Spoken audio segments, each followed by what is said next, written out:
Good, happy Wednesday morning, July 31st, 2019.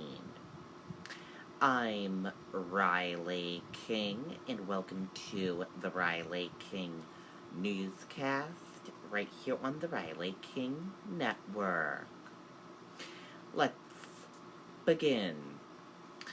First up, man charged with murder in connection with stabbing in Concord. Let's take a listen to that video from WMUR News 9.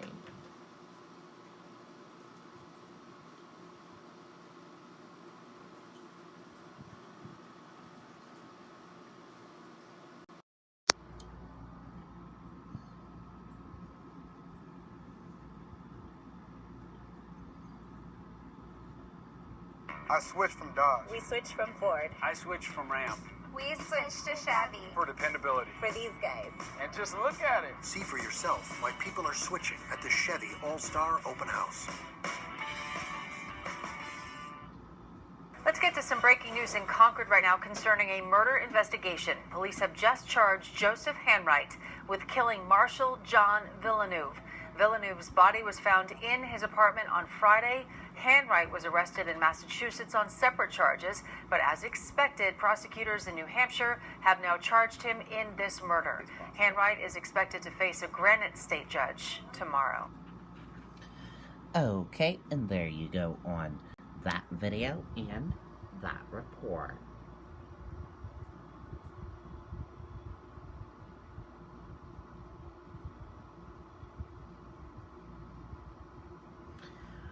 Trump to return to New Hampshire on August 15th for rally at SNHU Arena in Manchester.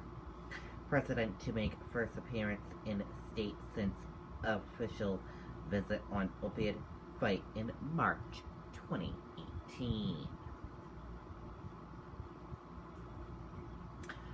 A return visit to New Hampshire by President Donald Trump has been long rumored. It's happening in just more than 2 weeks. The Trump campaign announced Tuesday evening that the president will hold a Keep American Great rally at SNHU Arena in Manchester on August 15th. The event will begin at 7 p.m. with doors opening 3 hours earlier. It will be Trump's first visit to the state since March 2018, when he made an official visit to Manchester Community College to unveil a plan to combat the state's opioid crisis. Massachusetts RMV, known of backlog years before deadly New Hampshire motorcycle crash. Let's take a listen to that video from WCVB Boston.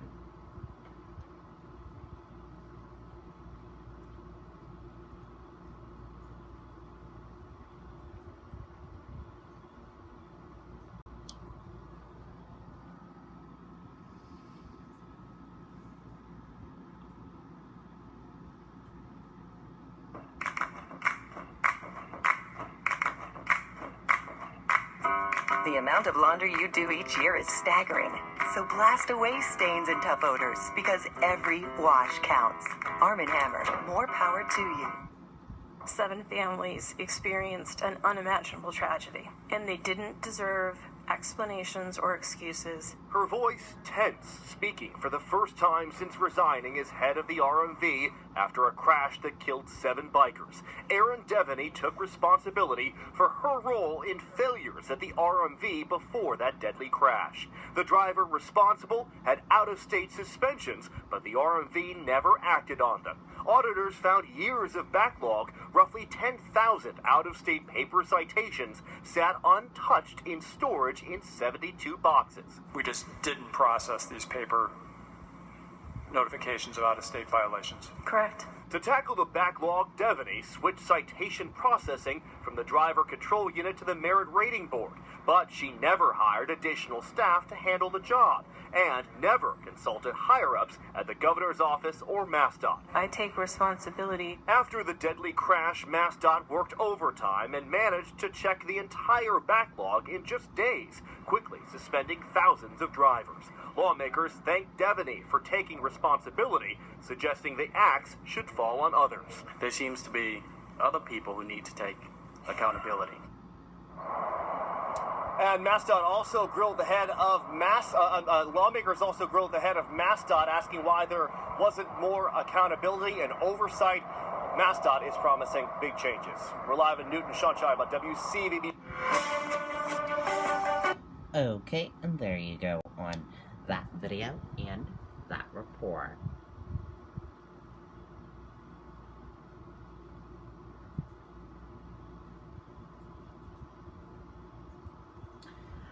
Double shifts overtime common as Maine jail prisoners face staffing shortage. Let's take a listen to that video from WMTW News 8 Maine.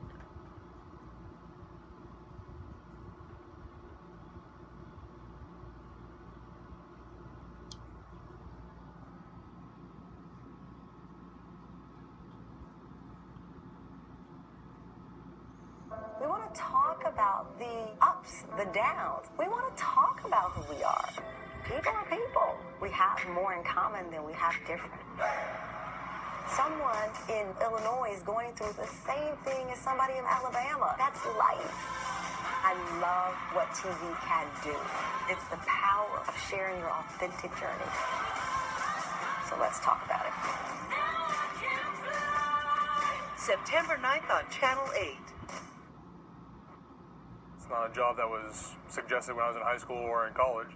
If you want to know why there's a shortage of field corrections officers' jobs in Maine, ask Brian Finch and Christopher DeCapua about their workday. They expect us to be mental health workers, nurses, conflict resolution people, transition from that to making sure a guy doesn't tie a sheet around his neck, to somebody smearing a cell full of feces. You're not going to get that in most other jobs out there. It's tough to pitch coming in a mentally taxing job dealing with criminals. Cumberland County Jail has 27 unfilled posts for corrections officers, a 16% vacancy rate. In York County, 39% of those jobs are unfilled. In Androscoggin County, the vacancy rate is 19%. In Penobscot County, 13%. It's not ideal. What we'd like to see is fully funded jails and fully staffed jails. The 5 state-run prisons for adults are doing better, with 5% of 620 corrections officers' jobs unfilled. With persistent staff shortages, younger corrections officers are often forced to take on overtime shifts without warning and at undesirable times. For senior officers who can choose their overtime shifts, there's no limit on the hours they're allowed to work. There is no guidelines or scientific data to be able to regulate or restrict overtime. In addition to all the unfilled jobs, there's rapid turnover. The average time a corrections officer stays on the job in Maine is only 3 years. In Portland, Phil Hirschkorn, WMTW News 8. Okay, and there you go on that video and that report.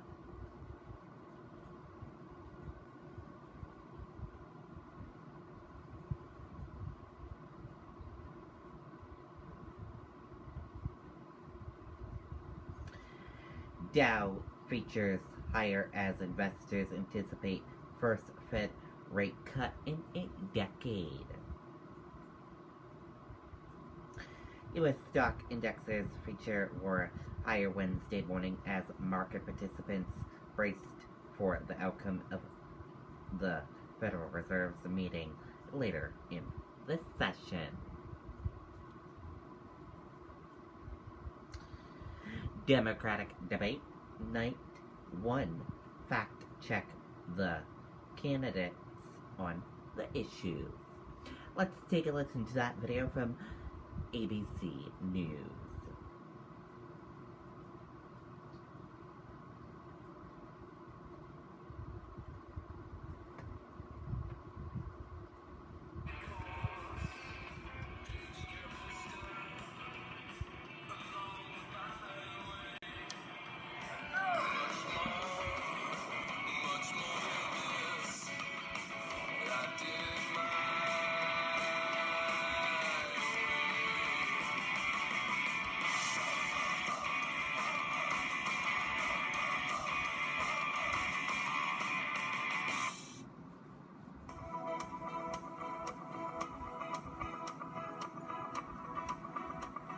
America is great.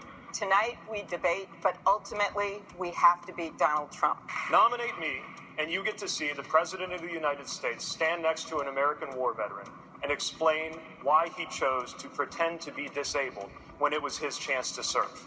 We will listen to people, not PACs, people, not corporations, people, not special interests. We need the public option. That's what Barack Obama wanted, and it would bring healthcare costs down for everyone. I'm the only one on the stage who actually has experience in the healthcare business, and with all due respect, I don't think my colleagues understand the business. It will finally include dental care, hearing aids, and eyeglasses. But you don't know. Second of all. You don't know that. Second of all. I do know, and I wrote the damn bill. We are the Democrats. We are not about trying to take away health care from anyone. The healthcare industry will be advertising tonight on this program. The Green New Deal makes sure that every American is guaranteed a government job if they want. That is a disaster at the ballot box. You might as well FedEx the election to Donald Trump. You know, I don't understand why anybody goes to all the trouble of running for president of the United States just to talk about what we really can't do and shouldn't fight for. We have 12 years before we reach the horizon of catastrophe when it comes to our climate. Far too many communities are being left behind as we make this transition. Thank you. There ain't nobody in the Congress who's more strongly pro-worker than I am. If we're going to force Americans to make these radical changes, they're not going to go along. You throw your hands up, but you haven't. I can do it. But you haven't implemented the plans. Us governors and mayors are the ones that we have to pick up all the pieces. When suddenly the government's supposed to take over all these responsibilities, and there's no preparation. The details aren't working. You can't just spring a plan on the world and expect it to succeed. It doesn't just offend our sensibilities to hear him say, send her back. Communities of color and disadvantaged communities all over this country who are suffering from environmental injustice. We need to call out white supremacy for what it is, domestic terrorism. I will also sign into law Sheila Jackson Lee's reparations bill. $200 to $500 billion.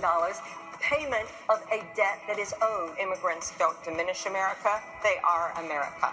End for-profit detention in this country, and then assist those countries in Central America so that no family ever has to make that 2,000-mile journey, then I expect that people who come here follow our laws. Their president calling their city, the town of Baltimore, nothing more than a home for rats.